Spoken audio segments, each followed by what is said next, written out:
বিশ্বনাথ সমষ্টিৰ চুকেকোণে ৰাজ্যৰ বিভিন্ন সমস্যা তথা অভাৱ অভিযোগসমূহক লৈ তৎপৰ হৈ পৰিছে বিধায়ক পল্লৱ লোচন দাস।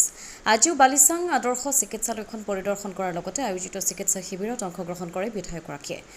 হাকুমথা মণ্ডল বিজেপিৰ দ্বাৰা আয়োজন কৰা স্বাস্থ্য শিবিৰৰ ৰোগীসকলৰ লগত মত বিনিময় কৰে বিধায়ক দাসে। আনহাতে চিকিৎসালয়খনৰ বিভিন্ন সমস্যা তথা অভাৱ অভিযোগ সন্দৰ্ভত চিকিৎসা বিষয়াৰে সৈতে হোৱা আলোচনাত পৰ্যায়ক্ৰমে সমাধানৰ আশ্বাস দিয়ে বিধায়কগৰাকীয়ে। আনহাতে আয়োজিত স্বাস্থ্য শিবিৰত বাতৰি লিখাৰ পৰলৈকে 105জনকৈ লগতে 22গৰাকী স্বাস্থ্যকৰ্মীয়ে স্বাস্থ্য শিবিৰত নিয়োজিত হৈ থকাৰ কথা জানিবলৈ দিছে আৰু চিকিৎসা বিষয়া ৰঞ্জিত দাসে এই কথা জানিবলৈ দিছে। অন্যহাতে বিধায়কগৰাকীয়েও চিকিৎসালয়খনৰ চৌহদত গছপুলি ৰোপণ কৰে। বালিচাং আদৰ্শ চিকিৎসালয়ত স্বাস্থ্য শিবিৰ পতা হৈছে, কি ক'ব? আয়োজন কেনে চলিছে?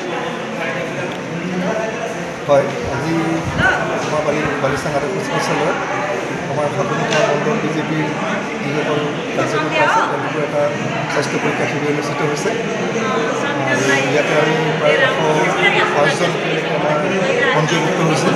105জন কৰ্মকৰ্তাক আমি স্বাস্থ্য পৰীক্ষা কৰিলোঁ। আমি তেওঁলোকৰ ব্লাড প্ৰেছাৰ চেক কৰিলোঁ, ব্লাড চুগাৰ চেক কৰিলোঁ, হাইট ৱেইট এইখিনি বিভিন্ন ধৰণৰ পৰামৰ্শ তেওঁলোকক দিয়া হ'ল। আৰু লগতে আজি আমাৰ মাননীয় বিধায়ক বিশ্বনাথ বিধানসভা সমষ্টিৰ মাননীয় বিধায়ক পল্লৱ লোচন দাস ডাঙৰীয়া দেৱত আমাৰ ইয়াত আজি এই শিবিৰটোত তেখেতো আজি উপস্থিত আছে। তেখেত আমাৰ পৰিচালনা সমিতিৰো চেয়াৰপাৰ্চন হয়, অধ্যক্ষ হয়।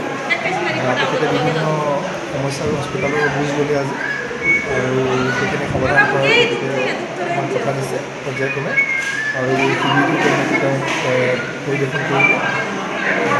যথেষ্ট ভাল হৈছে আজি শিবিৰটো।